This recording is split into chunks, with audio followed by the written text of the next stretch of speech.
Okay, so today we're going to work on how to actually build out from the back and how to be a good press. So, from our standpoint, this is really how we'll be starting. I want some kids are learning right now how to start early and in and then work out.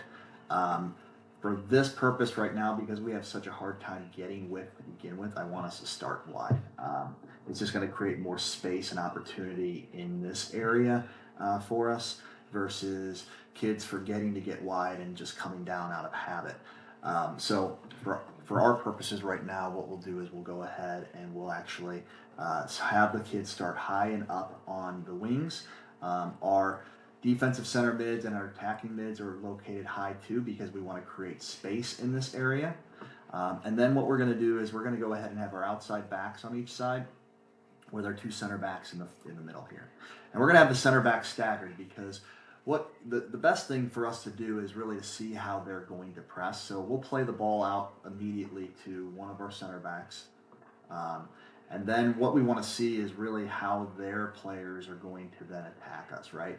Like if he comes sprinting, barreling in as quickly as possible, okay, then this player can very quickly come out and make a quick pass, and then we've already beaten the first part of their press, okay? He's going to run by them, and then we can take our space, and then we're playing with two here on the side.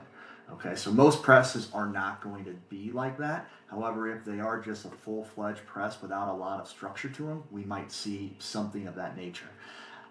The way that you're typically going to see people press is where their forward or one of their forwards is going to come at an angle um, and really kind of force again one direction, and that's fine. So if that's the case, two is not playable anymore, so we play out to three. But what we're going to do here is we're actually going to bring our center back forward, okay, because they're most likely pressing with one. So he's going to then try to lock this player out. Our goalkeeper will come here, so we'll still have two options.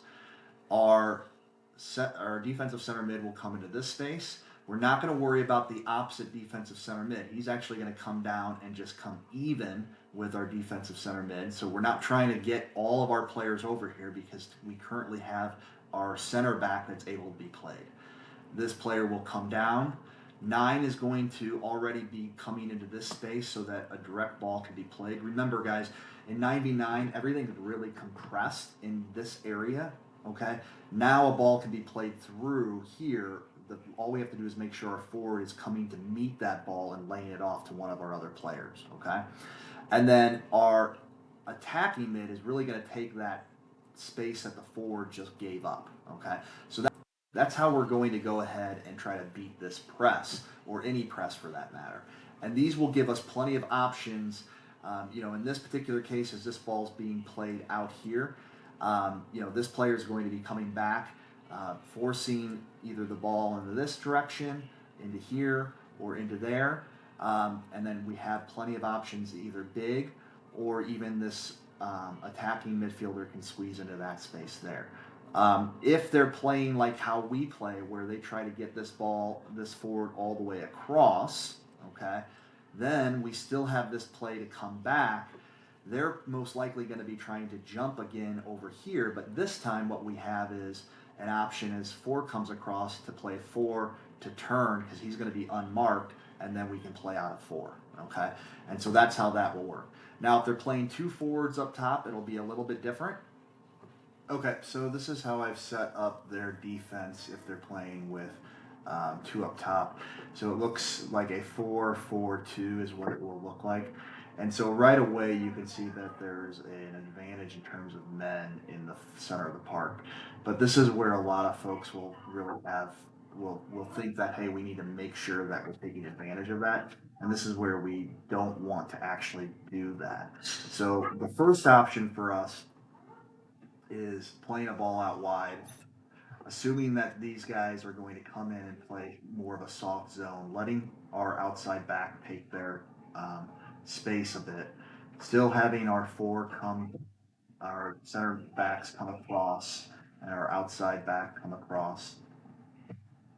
But what we're looking to try to do here is we're actually looking to try to get this player. either into this space or this player into this space. So we'd actually like 8 to hold on this side of the field, 10 to hold on this side of the field, and have one of those players check in, which is going to create space behind them.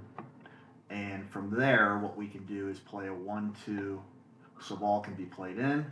We can check this direction, this man comes here. We can check back and play back into this area. We can always play a ball. Our outside back can always be a safety valve to play back. We can play off of our 9. And as this player comes across, this player comes into where he can play back into that player and play out of it. So that's option number 1. Number 2 is, let's get set back up.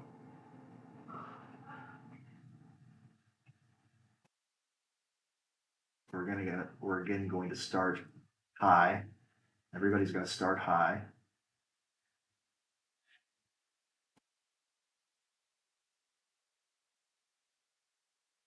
Okay. Okay, so now we're set up here. Now this is the other option that we have. So we see how we're basically taking a line across the field and we're keeping these players essentially outside of our defensive third, which means that we have a 5-on-2 up here, which means the ball's played. This player comes forward, this player comes forward, this player steps in, these players come and attack. We're basically playing a 5v2 back here until we really break these two these two forwards. So ball gets played in, this player comes out, plays out. Now we beat this player. Now we're running at this defense, and we have opportunities then to make runs in these different spaces.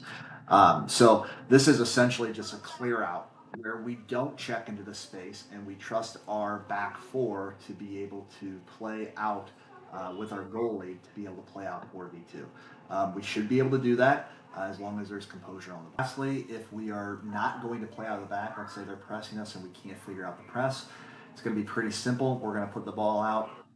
Goalkeeper's going to take the goal kick. We're going to bring our back 4 out like so. We're going to bring our attacking mid, center mid, our defensive center mid, and our winger out to the wing with our other defensive center mid taking into this space. And then we're going to have our forward behind. And all we're going to do is play into this triangle, big ball into this triangle, okay? Assuming that one of these 3 players will be able to win. Once this ball's played in, this is going to slide under. He's going to step in front of that player so that any ball that bounces this direction is there, we're going to win. And this player is going to slide in front of this outside back, whoever's in this outside wing channel. Even if he's coming forward, he's going to step in front of this player here.